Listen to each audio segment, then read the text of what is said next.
Ang kwento natin sa video na ito ay tungkol sa pinakamakapangyarihang noble na muling nagising mula sa mahigit 800 taong pagkakatulog. Isang gabi ay kinuha ng isang grupo ng mga tao ang kabaong kung saan siya natutulog. Dinala siya ng mga ito sa isang abandonadong gusali pero nung sumapit ang kabilugan ng buwan ay bigla na lang siyang nagising. Kinaumagahan ay kaagad niyang hinanap ang alalay niyang si Frankenstein na sa kasalukuyan ay namamahala ng isang eskwelahan. Pagkadating niya sa eskwelahan nito ay naabutan niya sa gate si Shinu na hindi nakapasok dahil nahuli na naman ito. Napaisip naman si Shinu dahil hindi niya ito namumukaan at ilang sandali lang ay bigla na lang nagbukas ang gate sabay din itong nawala. Nang maramdaman ni Frankenstein na nasa labas na ng kanyang opisina ang kanyang amo ay kaagad niya itong binuksan at lumuhod bilang pagsalubong dito. Napag-usapan nila ang kasalukuyang ginagawa ni Frankenstein bilang direktor ng isang eskwelahan. Dahil sa matagal niyang pagkakatulog ay alam niyang marami na din siyang dapat matutunan sa makabagong panahon kaya gusto niya na ding mag-aral dito. Pagkadating niya sa klase na papasukan niya ay nagpakilala siyang si Cades Itromedy Rizel at dito na din biglang napatayo si Shinu dahil naalala siya nito. Inakala ng kanilang guro na magkakilala silang dalawa kaya pinagtabi na lang sila dahilan para sumama kaagad ang tingin ng mga babae kay Shinu. Pagkadating naman sa abandonadong gusali ng dalawang miyembro ng organisasyon na kukuha sana sa kabaong na sila M21 at M24 ay nagalit sila sa nagbabantay dahil wala na dito ang pakay nila. Kaya inalam ni M24 kung nagsasabi ba ng totoo ang nagbabantay at nakita niya sa memorya nito ang isang babae na saksi. Dahil dito ay ginamit nila ito para hanapin ang babae dahil baka may alam ito kung nasaan ang hinahanap nila. Habang nasa kantin naman si Rizel o mas kilala na sa tawag na Rai kasama sila Shinu at Ikan ay pinagtitinginan siya dito ng mga chika babes. Ipinatikim sa kanya ni Shinu ang ramen kaya naging paborito niya na ito. Nang pauwi na sila ay nakarinig sila ng sigaw ng babae at kaagad itong pinuntahan ni Shinu. Pagkadating niya dito ay kaagad niyang tinadyakan ang halimaw na inaatake ang kaklase nilang si Yuna. Nang tumayo ang halimaw ay natakot sila at nagtakbuhan pero bago tumakbo si Rai ay naramdaman niya na may nagtatago sa pader at ito pala ay sila M21 at M24.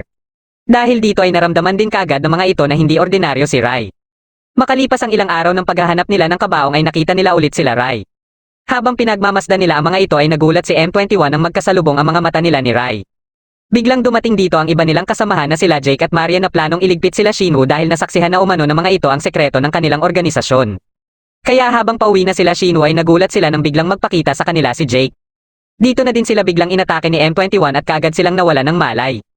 Ayon kay M21 ay may isa pang kasama ang mga ito at kailangan din nila itong madakip. Habang nag-uusap si Rai at Frankenstein ay nakatanggap si Frankenstein ng text at ito pala ay galing sa cellphone ni Shinu na ginamit nila Jake. Balak na sanang kainin ng halimaw sila Yuna ngunit inatake ni Shinu ang halimaw. Katapos ay kagad silang nagtatakbo para tumakas. Mabilis namang kumilos sila Rai para puntahan ang kinaroroonan nila Shinu. Bagamat hindi klaro ang mensahe ay alam nila na nasa panganib ang mga ito.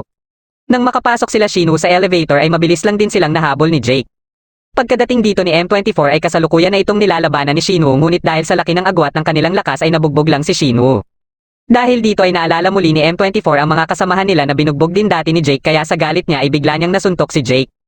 Nalaman ito kaagad nila M21 dahilan para atakihin siya ni Marie. Pagkabangon ni Jake ay kaagad itong umatake kay M24. Ngunit nagawa pa ni M24 na mahawakan si Jake at katapos ay pinasabog niya ang kanyang sarili. Sa patuloy naman na labanan nila M21 at Marie ay nabubugbog lang dito si M21. Sinubukan pa niya na makabawi pero natalo pa din siya ni Marie. Nang ililigpit na sana siya nito ay biglang dumating dito si Frankenstein para pigilan ito. Matapos makita ni M21 si Rai ay nakaramdam ulit siya ng kakaiba dito. Sa isip-isip niya ay makakatulong sila Rai para man lang maisalba si Jake. Kaya sinabi niya kaagad sa mga ito ang kinaroroonan nila Shinu at plano niya ulit labanan si Marie. Ngunit hindi nasunod ang kanyang pinaplano dahil inutusan ni Rai si Frankenstein na kalabanin si Marie at gusto nito na siya ang gumabay dito papunta sa kinaroroonan nila Shinu. Ilang minuto lang matapos ang pagsabog ay muling bumangon si Jake at nilapitan sila Shinu. Biglang dumating dito sila Rai at kaagad na sinugod ni M21 si Jake ngunit nabugbog lang siya nito. Nagumpisa ng maglaban sila Frankenstein at Marie at dahil nararamdaman na ni Marie ang lakas ni Frankenstein ay nagpasya na siya na ilabas na ang totoo niyang kapangyarihan. Muli niyang inatake si Frankenstein hanggang sa binigyan na ni Rai ng permiso si Frankenstein na buwagin na ang selyo nito para mapalabas niya na ang tunay niyang kapangyarihan at iligpit na din ang kanyang kalaban. Kaagad naman itong sinunod ni Frankenstein at hindi makapaniwala si Marie sa ipinapakita niyang kapangyarihan. Pagka-atake niya ay wala nang nagawa pa si Marie dahilan para matalo niya ito kaagad. Matapos bugbugin ni Jake si M21 ay nilapitan naman niya si Rai. Akala niya ay natatakot na sa kanya si Rai dahil hindi ito makatingin sa kanya. Dahil dito ay pinaluhod tuloy siya ni Rai dahil sa pamamagitan umano nito ay pwede na silang magkatinginan. Hindi makapaniwala si M21 sa ginawa ni Rai kaya napaisip siya kaagad na baka si Rai ang kanilang hinahanap o ang nobles. Sinusubukan ni Jake na makatayo at dahil nahihirapan na siya ay dito na siya nagpasya na mag-transform na din bilang halimaw. Nang aatakihin niya na si Rai ay muli siyang pinaluhod nito.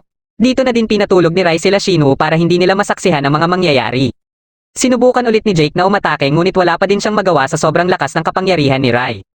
Hanggang sa gamitin na ni Rai ang sariling dugo ni Jake para iligpit na ito. Natulala na lang si M21 sa mga nasaksihan niya at dumating na din dito si Frankenstein. Dinala nila si M21 sa kanilang bahay para tanungin ito tungkol sa totoo nilang pagkatao kabilang na sila Jake at Marie dahil sa ipinakita nilang abilidad ay nagpapatunay lang ito na hindi din sila mga ordinaryong tao lang. Dito na nabanggit ni M21 na miyembro umano sila ng organisasyon na tinatawag na Union. Kabilang si M24 ay mga eksperimento lang umano sila para magsilbing alalay sa misyon nila Jake at Marie. Alam ni Frankenstein na wala nang iba pang mapupuntahan si M21 at sa ginawa niyang pagtatraidor sa organisasyon ay siguradong hahanapin siya ng mga ito para iligpit.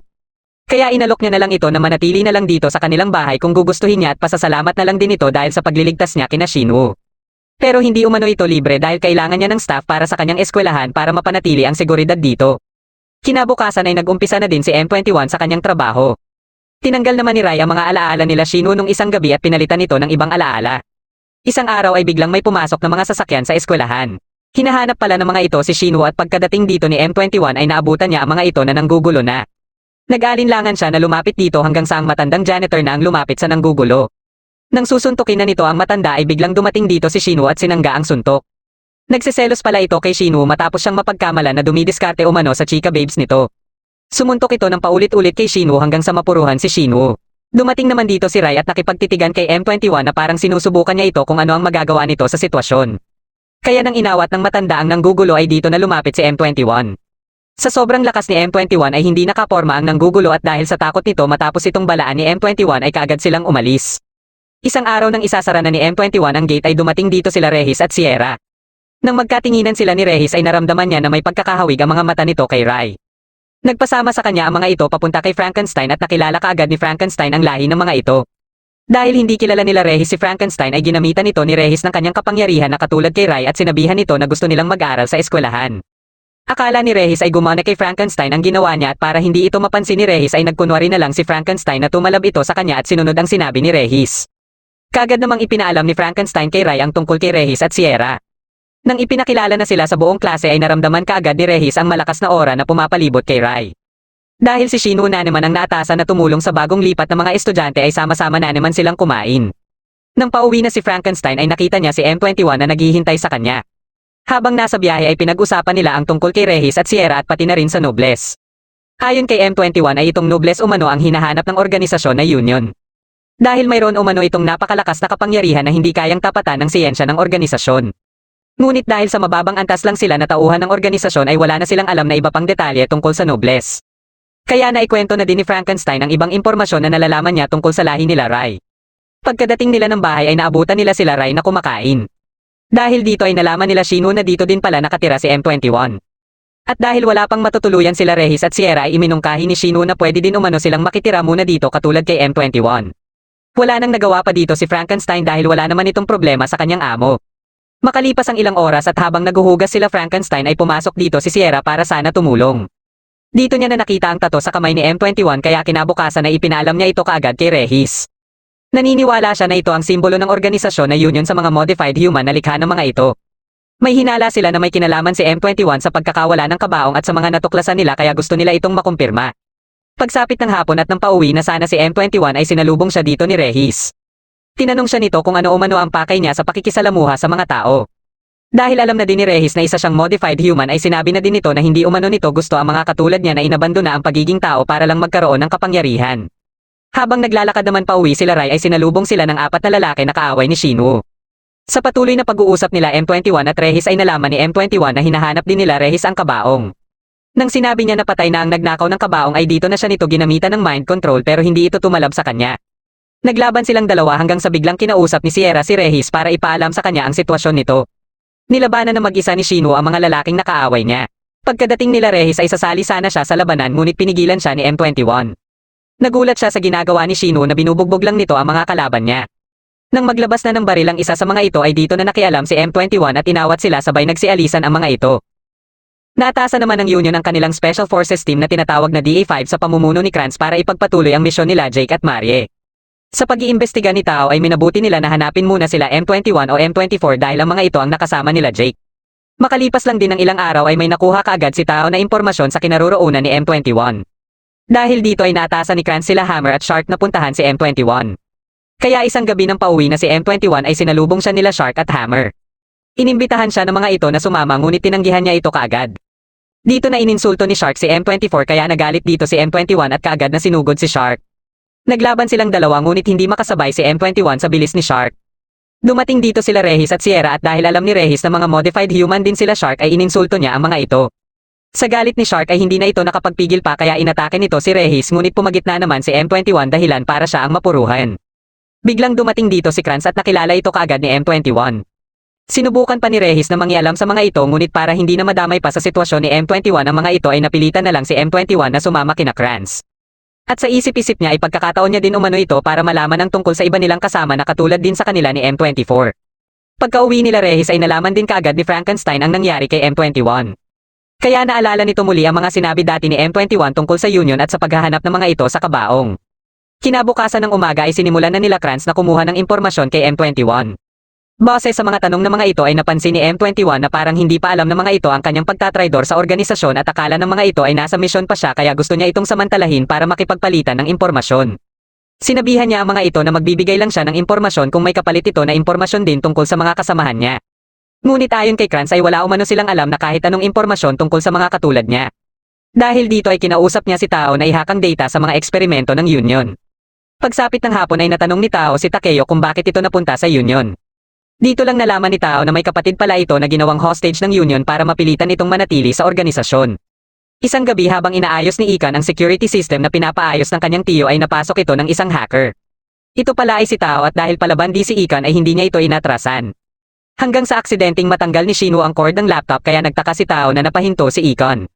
Dito na din sila nagkaroon ng kontak sa isa't isa kaya isang araw ay nagpasya sila na magkita. Nakita naman nila Shino at Sierra si Takeo na hinihinga ng pera ng dalawang kalalakihan. Kaya lumapit dito si Shino para tulungan si Takeo at dito na sila nagkakilala. Isang gabi ay hindi na makapaghintay si Shark sa hinihingi nilang impormasyon kay M21 ngunit hindi pa din ito nagsasalita dahil hindi pa nito nakukuha ang impormasyon na hinihingi din nito. Ilang sandali lang ay pumasok dito sila Tao at pinigilan ni Takeo si Shark. Dito na sila nagkasagutang dalawa kaya nabanggit na din ni Shark na niligpit niya din umano ang mga hindi iniligpit ni Takeo sa dati nilang mga misyon. Nabanggit din ito na baka niligpit na din ng organisasyon ang kanyang kapatid kaya dito na nagalit si Takeo at tinutukan ng baril si Shark pero naawat siya ni Tao. Isang araw habang pauwi na sila Regis ay napansin niya na may taong nakamatsyag sa kanya mula sa taas ng gusali at ito pala ay sila Shark at Hammer. Kaya iniwan niya sila Shino at hinarap ang mga ito sa plaza. Naglaban sila ni Shark hanggang sa mapagtanto ni Shark na hindi siya basta-basta. Dahil dito ay may nilunok na si Shark na gamot na nagpabago ng katawan nito. Nang magpatuloy ang kanilang labanan ay mas lumakas at bumilis pa si Shark. Dito na din inilabas ni Regis ang totoo niyang lakas at inatake si Shark mula sa likod na hindi na nito nagawa pang iwasan sa sobrang bilis. Ngunit napatigil na lang bigla si Regis nang makita niyang walang malay sila Shino at Ikan katabi si Hammer. Dahil dito ay wala na siyang nagawa kundi sumunod na lang sa gusto ng mga ito. Kaya pagkadating nila Kranz kasama si M21 ay nakita nila sila Regis na pare-parehong walang malay. Naramdaman naman kaagad ni Sierra na may masamang nangyari kay Regis dahil sa mental connection nilang dalawa. Katapos niyang sabihin kina Frankenstein ang tungkol kay Regis ay umalis siya kaagad para hanapin ito. Dahil na rin sa ang pagkakaalam ni Frankenstein ay magkakasama dapat sila Regis, Shino at Ikan papunta dito ay naisip din niya kaagad na nadamay din ang mga ito. Kaagad namang nahanap ni Sierra ang kinaroroonan ni Regis at pati sila Rai at Frankenstein ay kumilos na din. Nang magising na sila Shino ay hindi sila makapaniwala ni Ikan na andito din sila Takeo at Tao. Matapos tadyakan ni Shark si Ikan ay dito na din nila napansin si M21. Kaya tinanong nila ito kung bakit ito nandito at kung bakit sinasabi nila Shark na siya din ang dahilan kung bakit sila naririto ngunit hindi sila sinasagot nito. Dahil sa hindi pa rin nagsasalita si M21 tungkol sa impormasyon na hinihingi nila ay susubukan na sana ni Shark na iligpit si Ikan. Humarang naman kaagad si Regis at siya na ang binugbog ni Shark. Nang maubos na ang pagkain ni Hammer ay nagpaalam ito na kukuha muna ng pagkain. Pabalik na sana ito nang makita niya si Sierra na papasok ng gusali at hinarang niya ito dahil alam niyang hindi ito ordinaryong tao lang. Naglaban silang dalawa hanggang sa madaganan si Hammer ng mga gumuhong pader mula mismo sa kanyang pagpapasabog. Kaya nagpatuloy muli sa paglalakad si Sierra para hanapin si Regis. Pagkapasok niya sa isang bodega ay nagpakita ulit dito si Hammer na gumamit na din ng gamot. Naglaban ulit silang dalawa ngunit hindi makatama si Hammer kay Sierra. Dito na inilabas ni Sierra ang kanyang soul weapon na Death Side at isang atake lang niya nito si Hammer. Pagkadating naman dito nila Rai at Frankenstein ay sinalubong sila ni Takeo. Pinauna ni Frankenstein si Rai at naglaban silang dalawa ni Takeo. Ilang sandali lang ay uminom na din ng gamot si Takeo para makasabay siya kay Frankenstein. Pero dahil naman sa hindi pa mapalabas ni Frankenstein ang totoo niyang lakas sa kadahilanang hindi pa siya binibigyan ng permiso ni Rai kaya natatalo pa siya sa pabilisan. Bago ipaputok ni Takeo ang kanyang baril ay sinabi niya na isusunod niya umanong ililigpit si Rai kaya dito na nagalit si Frankenstein at inilabas ang totoo niyang lakas. Sa bilis ng mga atake ni Frankenstein ay hindi ito maiwasan ni Takeo pero tinitiis niya pa din ang mga ito. Sinusubukan niyang makaatake ngunit hindi niya ito magawa hanggang sa matalo na siya. Ililigpit na sana siya ni Frankenstein nang dumating naman dito si Sierra kaya nakiusap siya dito na iligtas sila Shinwoo. At dahil dito ay hindi na tinuloy ni Frankenstein ang pagligpit sa kanya. Sa patuloy na pambubugbog ni Shark kina Shinwoo ay hindi na kinaya ni M21 ang kanyang konsensya kaya napilitan itong atakihin si Shark. Ngunit sa agwat ng lakas nilang dalawa ay nabugbog lang siya. Dito na nagawang sirain ni Regis ang posas niya at kaagad na inatake si Shark. Pagkabangon ni Shark ay uminom ito kaagad ng gamot ngunit wala pa din itong magawa sa lakas ni Regis kaya nabubugbog pa rin siya. Dito na sumali si Kranz at kaagad ding uminom ng gamot. Pagkatayo ni Shark ay bigla siyang inatake ni Kranz na ikinagulat nilang lahat. Dito na sinabi ni Kranz na hindi umano ginawa ang gamot para sila mapalakas kundi para umano ito mas lumakas pa siya sa pamamagitan ng paghigop niya ng lakas nila habang ginagamit nila ang gamot. Katapos niyang mahigop lahat ng lakas ni Shark ay sinugod siya kaagad ni Regis ngunit sa sobrang bilis niya ay hindi makatama si Regis. Ginamit ni Regis ang isang pinakamalakas niyang atake ngunit hindi man lang ito ininda ni Kranz at sinuntok nito si Regis na kaagad namang nawala ng malay.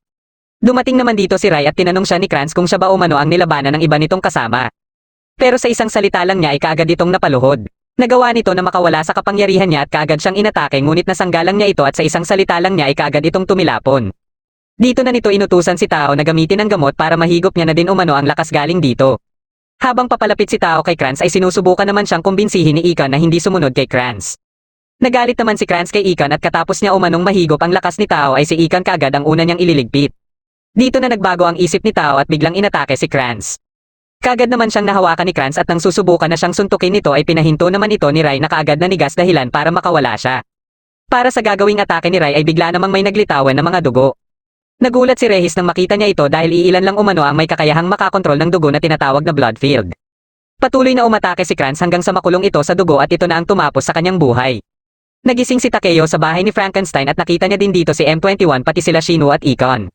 Kinagabihan habang iniisip ni M21 ang mga nangyari ay pakiramdam niya na napakahina niya dahil bukod sa wala siyang nakuhang impormasyon tungkol sa mga dati niyang kasamahan ay nilagay pa niya sa panganib sila Shinwoo. Dumating dito si Rai at sinabihan siya na hindi siya mahina dahil nararamdaman umano nito ang matinding kapangyarihan sa loob ng katawan niya. Sinubukan itong palabasin ni Rai gamit ang dugo niya.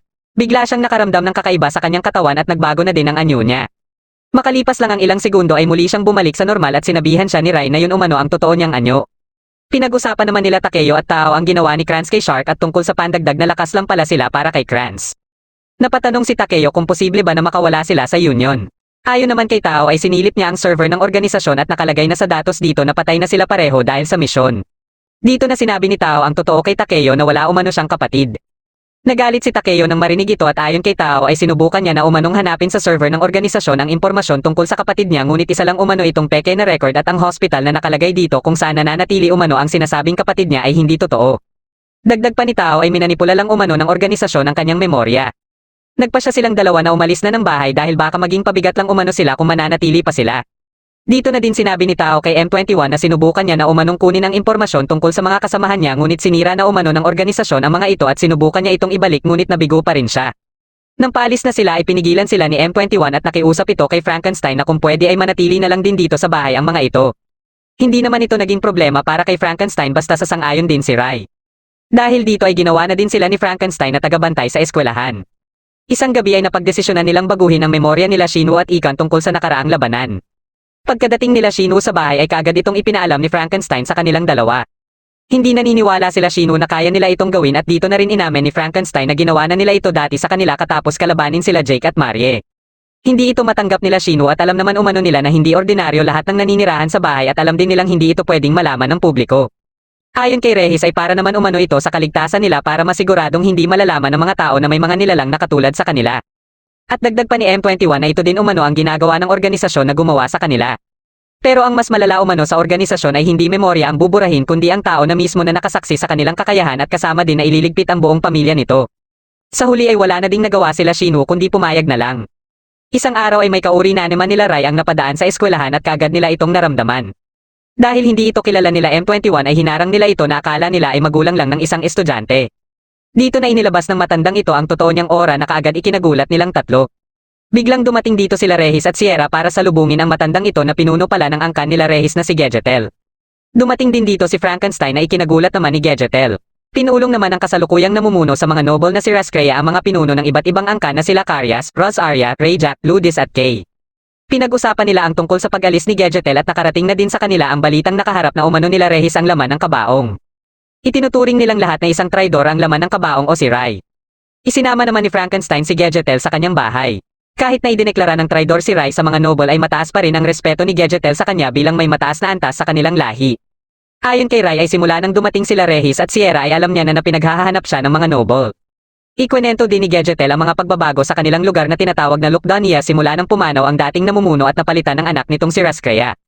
Pinagbibintangan ni Rascrea si Rai na dahilan umano ng pagkamatay ng kanyang ama kaya tinuring na siyang traidor. Gusto sana ni Gedgetel na sumama si Rai sa kanyang pagbalik sa Lukdania para mapatunayan niya dito ang kanyang pagka-inosente. Ngunit ayon naman kay Rai ay mananatili muna siya dito. Nag-usap-usap naman sila Rehis tungkol sa nangyari sa eskwelahan. Ipinaliwanag nila ang tungkol sa mga angka ng mga noble at natanong naman nila tao kung ano ang koneksyon ni Frankenstein sa kanila. Ayon kay Rehis ay nagulat din sila na magkakilala pala si Gedgetel at Frankenstein. Hindi sila sigurado ni Sierra kung ano talaga si Frankenstein at mas nahihiwagaan pa umano sila dito kaysa kay Rai. Ipinakita dito ang nakaraan ni Frankenstein bago pa siya magsilbi kay Rai. Dati siyang binansagan na noble hunter dahil sa dami na ng mga noble ang kanyang nailigpit. Pinuntahan naman nila Gedgetel kasama ang isa pang clan leader na si Regar ang namumuno sa panahong ito na ama ni Rascrea para magbigay ng impormasyon tungkol kay Frankenstein. Ayon kay Gedgetel ay isa umanong tao si Frankenstein ngunit hindi nila matukoy kung saan nanggagaling ang malakas na kapangyarihan nito. Inutusan naman sila ng kanilang pinuno na hanapin si Frankenstein at kakausapin niya umano ito. Inumpisahan nila kaagad ang pagdakip kay Frankenstein kasama ang iba pang noble. Unang naglaban sina Frankenstein at Regar at ginamit na ni Regar ang kanyang soul weapon.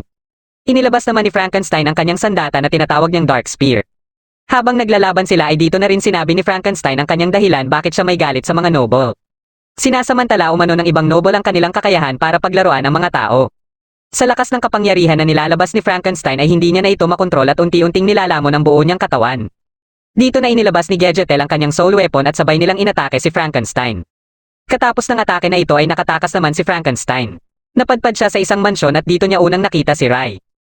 Nagpanggap naman siya dito na bago umano siyang katulong ngunit hindi niya alam na ito pala ang mismong may-ari ng mansyon.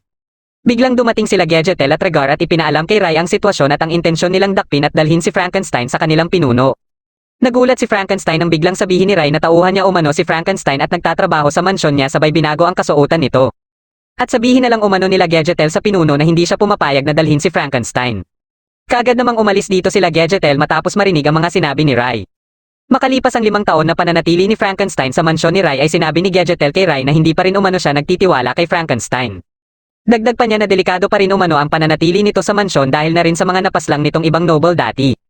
Hinikayat ni Gedgetel si Rai na iharap na si Frankenstein sa kanilang pinuno baka mabago umano ang tingin ng ibang noble dito kung ipakita ni Frankenstein na sumusunod siya. Isang araw ay pinaunlakan ni Frankenstein ang imbitasyon sa kanya na bisitahin ang pinuno ng mga noble. Napag-usapan nilang dalawa si Rai at ayon sa pinuno ay naiinggit siya kay Frankenstein dahil nakakasama nito si Rai samantalang ilang beses niya na umanong inalok si Rai na iwan na ang mansyon at manirahan kasama siya ngunit ayaw talaga nito. Nabanggit din ng pinuno ang tungkulin ni Rai sa kanilang lahi at kung gaano din ito kaimportante bilang kasangga niya sa pamumuno at sa pagprotekta sa mga noble. Dagdag pa niya na parang isang dekorasyon lang siya sa trono kung wala si Rai. Sa huli ay nagustuhan din ng pinuno si Frankenstein at pinagkatiwalaan ito na mangilaga kay Rai. Ngunit karamihan sa mga noble ay hindi sang-ayon sa naging desisyon ng kanilang pinuno. Sinabi naman ng pinuno na baka isagawa na ni Rai at Frankenstein ang blood pact. Ayon naman sa isang clan leader na si Uruk-hai ay delikado umano na panatilihin si Frankenstein sa tabi ni Rai. Dagdag pa ni Gedgetel na baka ituring pang-kaaway ng ibang noble si Rai maging ang iba ding noble na ang tingin na sa kanya ay isang Diyos. Ayon sa pinuno ay hindi niya umano gustong hadlangan kung ito ang magpapasaya kay Rai at depende pa rin ito kung gusto nilang pareho na isagawa ang blood pact. Bumalik uli si Frankenstein dahil ginagawa na siyang mensahero ng pinuno sa mga gusto nitong sabihin para kay Rai.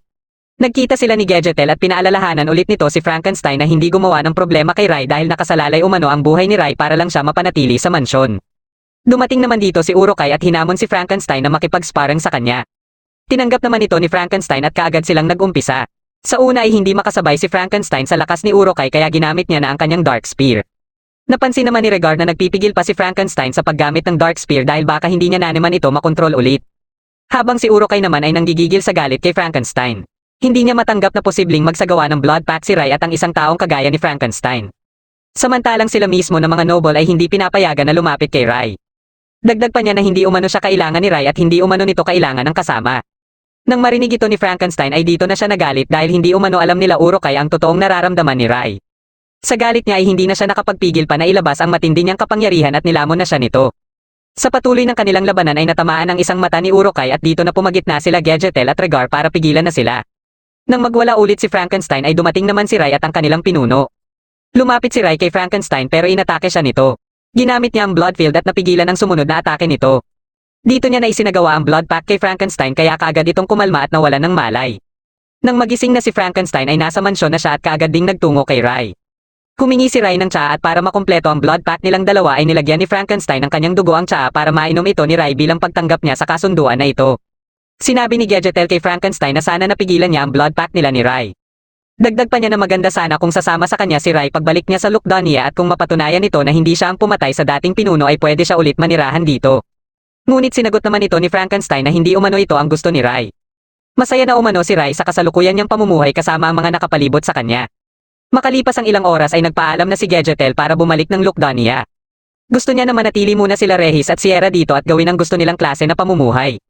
Pagkadating niya sa Lukdania ay nagsinungaling siya kay Rascrea at sa ibang clan leader at sinabi na nagkamali lang umano sila Regis at Sierra sa ibinigay nilang impormasyon. Gusto ni Rascrea na basahin ang memorya ni Gegetel ngunit dahil hindi ito madali kaya memorya na lang umano ni Sierra na isa na ding clan leader ang babasahin niya.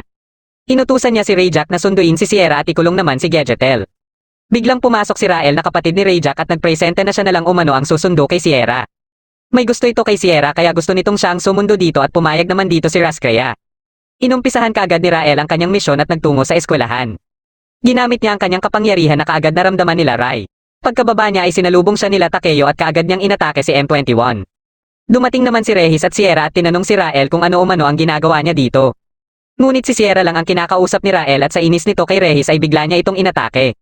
Sa utos ni Sierra ay binitawan niya din si Regis at inalok uli si Sierra na sumama sa kanya pabalik ng Lukdania. Tinanggihan ito ni Sierra at pinapaalis na si Rael at kaagad naman itong sumunod sa kanya pero babalik umano ito. Pinag-usapan nila sa bahay ang mga nangyari sa eskwelahan. Sinabi ni Regis kay Frankenstein at Rai ang pakay ni Rael na sunduin si Sierra pabalik ng Lukdania. Hindi nila akalain na nakalabas na pala ito simula nang ikulong ito ni Rayjack nung wasakin nito ang lugar nila Sierra matapos itong magwala dahil sa pagtanggi ni Sierra na maging kasintahan nito. Katapos ineksamin ni Frankenstein ang katawan nila Takeo at Tao ay natanong naman ng mga ito ang kalagayan ni M21. Ayon kay Frankenstein ay gagaling na umano ito dahil sa mabilis na paghilom ng sugat nito. Sa isip-isip ni Frankenstein ay dahil siguro ito sa napalabas ni Rai ang totoong kapangyarihan ni M21 noong isang gabi. Dismayado naman sa kanilang sarili sila Takeo at Tao sa nangyari kay M21 dahil wala silang nagawa matapos itong atakihin ni Rael. Dahil dito ay nakiusap silang dalawa kay Frankenstein na tulungan sila na mas lumakas pa. Sa kaalaman at pasilidad ni Frankenstein ay alam nila na kaya itong gawin ni Frankenstein sa kanila. Napag-usapan nila Regis at Sierra si Rael at ang inaasal nito na hindi matanggap ni Regis. Alam ni Regis na isa din sa rason kaya gusto nito na makuha si Sierra ay dahil ito na ang susunod na clan leader at iniisip nito na mapapasakamay din ito ang pamumuno sa clan nila Sierra dahil si Sierra ang kasalukuyang clan leader ng kanilang angkan. Naalala naman ni Sierra ang sinabi ni Rael bago ito umalis nung isang araw kaya sinabi niya kay Regis na wag itong mag-alala sa kanya at matulog na umano ito. Umalis ng bahay si Sierra at naramdaman nito ni Rai. Lalabas sana si Rai para sundan si Sierra ngunit nag-aabang na pala si Frankenstein sa labas at sinabi nito kay Rai na siya na umano ang bahala dito. Bago ito umalis ay binigyan niya ng permiso si Frankenstein na alisin na ang selyo na nagpipigil sa kapangyarihan nito. Pagkadating ni Sierra kay Rael ay tinanong niya kaagad ito kung ano ang ibig sabihin ng sinabi nito na ayaw umano nito na malungkot siya. Ayon kay Rael ay gusto lang umano niya na ang nararamdaman niya ang magtulak kay Sierra na gumawa ng aksyon. Gusto niya ding mailayo si Sierra kay Regis at sa mga nakakadiri umanong mga tao. Hindi nagustuhan ni Sierra ang mga sinabi ni Rael tungkol sa mga tao at nilinaw kay Rael na hindi niya umano ipagpapalit ang mga tao para sumama sa kanya. Nagalit naman si Rael ngunit bigla namang umatake si Frankenstein. Naglaban silang dalawa at dahil hindi kilala ni Rael si Frankenstein ay nagugulat ito sa bilis ng mga atake nito sa kanya hanggang sa masugatan siya nito. Dito niya na inilabas ang kanyang soul weapon na Grandia. Kahit na hindi pa siya isang clan leader ay may sarili na siyang soul weapon. Kaagad nitong inatake si Frankenstein at nasugatan niya ito ngunit pinagtawanan lang ito ni Frankenstein. Dito na muling inilabas ni Frankenstein ang kanyang Dark Spear. Ipinagpatuloy nila ang kanilang labanan at sa lakas ng kanilang mga atake ay nararamdaman ang mga yanig nito sa bahay ni Frankenstein. Dumating dito si Regis at nakiusap si Sierra dito na tulungan siya para pahintuin ang labanan ng dalawa. Nang magawa niya ito ay sinabihan niya si Rael na umalis na. Dito na inilabas ni Rael ang kautusan mula mismo sa kanilang pinuno dahilan para mapaluhod kaagad sila Sierra at Regis. Gusto ding sumama ni Regis sa pagbalik sa Lukdania ngunit ayaw ito ni Rael at sinabi din ito kay Regis ang kalagayan ni Gegetel. Pagbalik ni Frankenstein sa bahay ay sinabi niya kaagad kay Rai na utos umano ng pinuno ng mga noble na pabalikin si Sierra at ang kasalukuyan ding sitwasyon ni Gegetel. May kutob siya na hindi sinabi ni Gegetel sa pinuno ang totoo tungkol kay Rai. Dahil dito ay nagdesisyon na si Rai na bumalik ng Lukdania. Pagkadating naman nila Rael at Sierra sa Lukdania ay tinanong kaagad ni Raskaya si Sierra tungkol sa kung totoo bang nakaharap na nila si Rai. Tumangging magsalita si Sierra kaya ginamitan niya ito ng kanyang kapangyarihan para malaman niya ang totoo. Dahil naaawa si Rael sa kalagayan ni Sierra ay sinabi nito kay Raskaya na wala siyang nakaharap na noble at tanging makapangyarihang tao lang ang kanyang nakaharap. Nang magsalita na si Carias ay dito lang itinigil ni Raskaya ang ginagawa niya kay Sierra. Inutusan ni Raskaya si Carias na ilagay sa kulungan si Sierra at inutusan din niya si Rayjack na tanungin ulit si Gedgetel. Nagsimula naman ng bumiyahe sila Rai, Frankenstein at Regis patungo sa Lukdania. Pero bago pa sila umalis ay may ibinigay si Frankenstein kina Takeo na gamot na tinatawag niyang Tito para mapalakas ang kanilang kapangyarihan. Magagamit umano nila ito kung sakali mang sumalakay ulit ang mga taga-Union habang wala sila ni Rai. Nag-usap-usap naman ang ibang clan leader tungkol sa pagkakakulong nila Gedgetel at Sierra. Nagtataka sila kung bakit hindi nagsasalita ang mga ito gayong imposible naman umano na traidorin nila si Raskaya. Biglang may dumating dito para ipaalam sa kanila na may isa umanong eroplano na galing sa mundo ng mga tao ang bumagsak sa baybayin malapit sa Lukdania. Pero hindi pa matukoy kung sino ang sakay nito at tanging mga wasak na parte ng eroplano lang ang naabutan dito. Habang sila Rai naman ay naglalakad na patungo sa kanyang mansyon. Pagkapasok ni Rai ng mansyon ay may naramdaman siyang aura at sinabihan ni Frankenstein si Regis na manatili sa baba. Nang buksan ni Rai ang isang silid ay nakita nila dito ang soul weapon ng pinuno na tinatawag na Ragnarok. Naramdaman naman ni Regis na mayroong mga noble ang nasa kagubatan malapit sa mansyon at tiningnan niya ito. Nilabanan niya ang mga ito ngunit dahil sa dami nila ay hindi niya ito kinaya at nagawa ng mga ito na palibutan siya. Bigla namang natamaan ang iba sa mga ito galing sa putok ng baril at nakarinig sila na may nagsalita.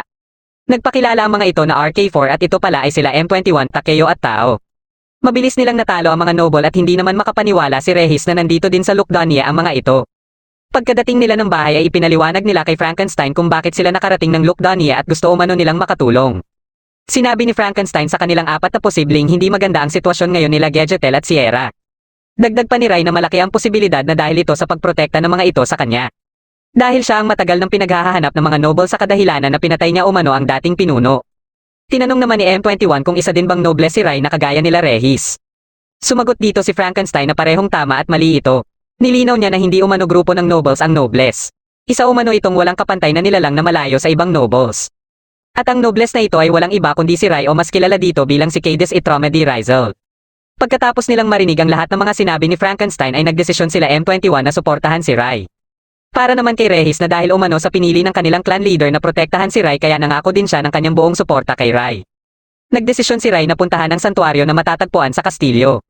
Nagbigay naman ng impormasyon si Ludis kay Raskaya para kumpirmahin na sila Rai nga ang sakay ng eroplanong bumagsak at kasama din sila Regis na nakalaban umano ng Central Order of Knights sa Forbidden Region. Dahil nasa Forbidden Region ang mansyon ni Rai ay inutusan ni Raskaya si Ludis na paatrasin ang mga kawal na pinadala nito dahil wala din umano silang magagawa dito.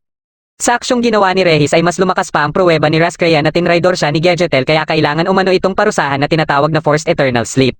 Nagulat ang mga clan leader at hindi sila sumang-ayon sa desisyon ni Raskaya sapagkat halos silang lahat umano ng mga clan leader ay inalagaan ni Gedgetel. Dahil dito nagdesisyon na lang si Raskaya na papipiliin niya umano si Gedgetel. Habang papunta siya kay Gedgetel ay naalala niya ang nakaraan kung saan narinig niya ang tanong ng kanyang ama kay Rai kung gusto ba umano ni Rai na maging pinuno ng mga noble. Hindi niya matanggap na sa kabila ng kanyang mga ginagawa ay mas pinipili pa ng kanyang ama si Rai kumpara sa kanya. Pagkadating niya sa kulungan ni Gedgetel ay ipinaalam niya dito ang pagbabalik ni Rai sa Lukdania. Pinapili niya ito kung sasabihin ba nito ang totoo na nagkita na sila ni Rai o tatanggapin ang kaparusahan. Wala nang nagawa si Gedgetel kundi sabihin ang totoo na nagkita sila ni Rai pero nakiusap pa din ito na parusahan pa din siya ng Forced Eternal Sleep dahilan para mas magalit pa si Raskaya. Ipinaalam ni Raskaya sa ibang clan leader ang hatol nito kay Gedgetel at inutusan sila Rayjack at Carias na sugurin sila Rai. Narinig ni Sierra ang pag-uusap ng mga kawal tungkol sa hatol ni Raskaya kay Gedgetel kaya bigla niyang sinira ang rehas gamit ang kanyang soul weapon. Nag-umpisa namang tumungo sila Rai sa santuaryo at nauna si Regis at M21 para magsilbing pawn at ilayo ang mga bantay. Habang sila Takeo at Tao naman ay nasa likod lang nila para maging backup. Biglang sinalubong ni Rael sila Regis at sinabi nito kay Regis ang tungkol sa parusa kay Gedgetel. Habang tulala pa si Regis sa kanyang narinig ay sumugod naman si Rael ngunit inatake naman siya ni M21. Katapos ay sinabihan ni M21 si Regis na mauna na at sila na umano ang bahala kay Rael. Pero makalipas lang din ng ilang minuto ay nakita nila Carias si Regis at susundan na sana ito ni Rayjack ngunit pinigilan siya ni Carias dahil ito na umano ang bahala kay Regis. Habang patuloy sa pakikipaglaban si M21 ay nakatago lang sa malayo sila Takeo at Tao at pinupunterya si Rael. Hanggang sa mahulog ito sa patibong ni Tao at gamit ang mga bala galing sa baril ni Takeo ay pinasabog nila ito. Dito na inilabas ni Rael ang kanyang soul weapon na nakita din nila Rai at Frankenstein. Magpapatuloy na sana sila sa paglalakad ngunit nararamdaman ni Rai na gusto ni Frankenstein na puntahan sila M21. Hirap na hirap naman si M21 na makipagsabayan kay Rael at madali na lang din itong naiiwasan ng mga bala mula kay Takeo. Nilabanan nila si Rael ng malapitan ngunit hindi sila umuobra sa lakas nito. Bigla namang dumating dito si Rayjack at dumating din si Frankenstein at silang dalawa na ang naglaban. Inatake naman ni Rael sila M21 at nagawa ni Frankenstein na masangga ito ngunit siya naman ang nasugatan sa atake ni Rayjack. Dahil dito ay sinugatan ni Rayjack ang kanyang sarili dahil alam niyang maiiwasan sana ni Frankenstein ang kanyang atake kung hindi lang nakialam si Rael. Sa pagpapatuloy ng kanilang labanan ay nakikita ni Rael na nahihirapan na si Rayjack kaya iminungkahi nito kay Rayjack na ipagsama ang kanilang mga soul weapon dahil ito pala ang kaati ng orihinal na soul weapon ng dating clan leader at ama nila na si Regar. Tinagihan ito ni Rayjack dahil naniniwala siya na may dahilan ang ama nila bakit hinati nito ang kanyang soul weapon na imbis ipamana ng buo kay Rayjack bilang bagong clan leader ay mas pinili ni Regar na hatiin ito sa dalawa para magkaroon din si Rael. Nang magkaharap naman si Carias at Regis ay gusto ni Carias na paalisin muna si Regis sa Lucdonia at bumalik na lang umano kung maayos na ang lahat. Tumanggi dito si Regis at katulad ng kanilang clan leader ay haharapin niya din umano ang kaparusahan na ipapataw sa kanya. Kaya dito na sinabi ni Carias na kung gusto niya umanong makarating ng kastilyo ay kailangan muna niya itong lampasan. Nag-umpisang sumugod si Regis ngunit dahil sa agwat ng kanilang lakas ay hindi niya matamaan si Carias at siya lang ang nakakatanggap ng mga atake nito. Hanggang sa hindi niya na makayanan ang mga pinsalang natamo niya. Nang papunta na sana si Sierra para pigilan ang parusa kay Gadgetel ay hinarang naman siya ni Rosaria at pinapabalik siya sa kanyang kulungan. Tinanggihan ito ni Sierra at dito na nag-umpisang umatake si Rosaria na kaagad ding ginantihan ni Sierra. Pareho nilang inilabas ang kanilang soul weapon at nag-umpisa ng maglaban. Kahit na isa ng clan leader si Sierra ay hindi pa din niya mapantayan ang lakas ng mas veterano sa kanya. Biglang ipinatawag ni Rascrea si Rosaria para umpisahan na ang parusa kay Gadgetel at isinama niya din si Sierra. Dahil sa pagtakas ni Sierra sa kanyang kulungan para sagipin si Gadgetel ay nagdesisyon si Rascrea na parusahan din ito ng eternal sleep. Pilit namang sinasabi ni Gadgetel na walang nagawang kasalanan si Sierra at maging si Rai. Dito na rin niya sinabi sa ibang clan leader ang nakikita niyang isa sa mga dahilan bakit galit na galit si Rascrea kay Rai. Dahil umano ito sa pag-alok ng dating pinuno kay Rai na maging susunod na pinuno na papalit sa kanya. Nagulat ang mga clan leader sa narinig nila at nabanggit din ni Gadgetel na hindi man lang nagsikap si Rascrea na alamin ang totoong nararamdaman ng dating pinuno at ni Rai. At kung bakit nag-alinlangan noon ng dating pinuno na ipamana sa kanya ang trono at bakit hindi din tinanggap ni Rai ang alok sa kanya na magmana ng trono. Pinairal lang umano ni Rascrea ang emosyon nito at wala umanong mararating ang Lucdonia kung ganito lang siya palagi. Hindi naman sumang-ayon ang mga clan leader kay Gadgetel bilang pagrespeto kay Rascrea. Nilabas na ni Rascrea ang soul weapon na Ragnarok at lumapit kay Gadgetel. Bago pa nito maisagawa ang parusa ay bigla namang dumating dito si Rai. Hindi umano siya papayag na mailagay sa forced eternal sleep sila Gadgetel kaya kaagad siyang hinarangan ni Kay. Umatake si Kay ng paulit-ulit ngunit hindi man lang ito ininda ni Rai. Nagsimula na ding umatake si Rosaria ngunit hindi pa din ito umubra. Nang ibinalik ni Rai ang mga atake ni Rosaria ay tumulong na din si Ludes para sanggain ito. Pero kahit ang ginawa niya ding atake ay nawasak lang ni Rai. Ginamit ni Rai ang kapangyarihan niyang mind control at unti-unti silang napaluhod. Akala naman ni Sierra na tanging pinuno lang ang may kakayahan na kontrolin ang isang clan leader. Ayon kay Gadgetel na kahit nakakataas ang pinuno sa lahat ng mga noble ay mas makapangyarihan pa rin umano ang nobles. Lumapit na si Rascrea para kalabanin si Rai at naramdaman naman kaagad ng ibang noble ang aura nito kaya kaagad bumalik sila Rayjack sa kastilyo at pati si Frankenstein ay sumunod na rin. Paulit-ulit na umatake si Rascrea ngunit hindi nito magawang saktan si Rai. Dito na ginamit ni Rascrea ang kanyang Bloodfield at madali lang din itong nawasak ni Rai. Pumosisyon naman ang tatlong clan leader sa harap ni Rascrea para tulungan siya. Sabay-sabay silang umatake kay Rai ng paulit-ulit ngunit hindi man lang nila magawang makapatama. Ginamit ni Rai ang kanyang Bloodfield at hinarap ito ni Rascrea na gumamit din ng kanyang Bloodfield para kontrahin ang atake ni Rai at dito ay nagawa niyang sugatan si Rai. Pareho silang nanghina at dumating na din si Frankenstein para alalayan si Rai. Ilang sandali lang ay lumapit si Rai kay Rascrea at inilabas nito ang isa pang Ragnarok at kasama ang Ragnarok ni Rascrea ay biglang lumitaw ang ama niya o ang dating pinuno. Nagsalita ito kay Rascrea at alam niya umano na nagdulot ng kaguluhan sa Lucdonia ang nangyari sa kanya. Ipinaliwanag nito ang dahilan kung bakit pinili nito na isagawa sa kanyang sarili ang eternal sleep. Ayon sa kanya na dahil may kakayahan ang mga noble na mabuhay ng walang hanggan kung gugustuhin lang nito ay may nakikita pa din siyang kulang dito. Dahil kung ikukumpara umano sa mga tao na nabubuhay lang sa mas maikling panahon at mas mahihina sa mga noble pero gumagawa sila ng paraan para madagdagan ang kanilang buhay at mas lumakas pa. Ito ay ang tinatawag na evolution na nakikita niyang kulang sa mga noble. Kaya naisip niya na panahon na din siguro para mag-evolve ang lahi ng mga noble. Kinausap niya ang mga clan leaders at ibang matataas na opisyal na pinagkakatiwalaan niya ng kanyang mga plano. Sinabi niya sa mga ito na para ipagkatiwala ang hinaharap ng Lucdonia sa bagong henerasyon ay nagboluntaryo siya na isagawa ang eternal sleep. Madami umano dito ang nagpasya ding sumama sa plano niya ngunit hindi niya pinayagan si Gadgetel para siya umano ang gumabay sa bagong henerasyon. Tinanong naman ng mga clan leader kung bakit hindi ito kaagad sinabi ni Gadgetel sa kanila. Sumagot si Gedgetel na dahil sa biglaang pangyayari sa kanilang pinuno at ibang mga clan leaders at sa pagtanggap na din ng bagong mga clan leaders sa kanilang tungkulin ay nagdulot ito sa kanila ng pagkalito na lagpas pa sa inaasahan niya. At kasama na din dito si Raskrea na susunod na pinuno. Dahil dito ay may nagsamantala at nagpakalat ng maling impormasyon na nagtuturo kay Rai na may salarin sa lahat. Dahil umano sa nakikita niyang nagkakaisa ang mga clan leader para tulungan si Raskrea ay hindi na lang siya nagsalita pa at inisip na lang na ito ang mas makakabuti sa Lukdania. Kaya dahil sa kasalanan niyang ito ay handa na umano siya sa kaparusahang ibibigay sa kanya. Bigla namang dumating si Carias at kaagad na inihagis si Regis. Nakiusap din si Regis kay Raskrea na parusahan din siya kung paparusahan nito ang kanilang clan leader sa naging kasalanan nito. Napahanga si Carias sa ginawa ni Regis at sinang-ayunan din ito ni Rayjack. Ayon sa kanila ay hindi umano dapat parusahan ang mga posibleng susunod na clan leader dahil ang mga ito umano ang susunod na susuporta sa pinuno at sa lahi ng mga noble. Dahil dito ay nakiusap ang lahat ng mga clan leaders kay Raskrea. Nilapitan ni Raskrea si Gedgetel at sinira ang nakagapos sa kanila ni Sierra sabay napasandal din ito kay Gedgetel. Bago magpaalam ang dating pinuno ay humingi muna ito ng tawad sa kanyang biglaang pagkawala na walang kahit anong pasabi kay Raskrea. Dito na din naging isa ang Ragnarok at kaagad itong niyakap ni Raskrea. Nang makarecover na sila M21 sa mga pinsalang natamo nila ay ipinalam ni Frankenstein sa kanila na handa na ang lahat para sa kanilang pagbabalik sa Japan. Makakasama pa din nila sila Regis at Sierra na binigyan din ng permiso na ipagpatuloy ang kanilang pag-aaral. Para naman sa sitwasyon ni Rai ay hinihintay niya pa umano ang magiging desisyon nito. Habang pinagmamasdan ni Rai ang lugar kung saan sila palaging nag-uusap ng dating pinuno ay nilapitan siya ni Raskrea. Tinanong siya nito kung ano ang opinyon niya tungkol sa ama nito. Naalala ni Rai ang pag-uusap nila ng dating pinuno tungkol sa alok nito na maging kapalit nito sa trono. Gusto nito na maging modelo si Rai para kay Raskrea hanggang sa dumating umano ang panahon na maging handa na ito na maging pinuno ng mga noble. Ayon kay Rai ay wala siyang ibang makita kundi isang proud at mapagmahal na ama. Kaya bigla na lang natawa si Raskrea sa mga sinabi ni Rai. Nagdesisyon naman si Rai na sumama din kina Frankenstein sa pagbalik sa mundo ng mga tao. Dito na nagtatapos ang huling episode ng Nobles. Kung nagustuhan mo ang ating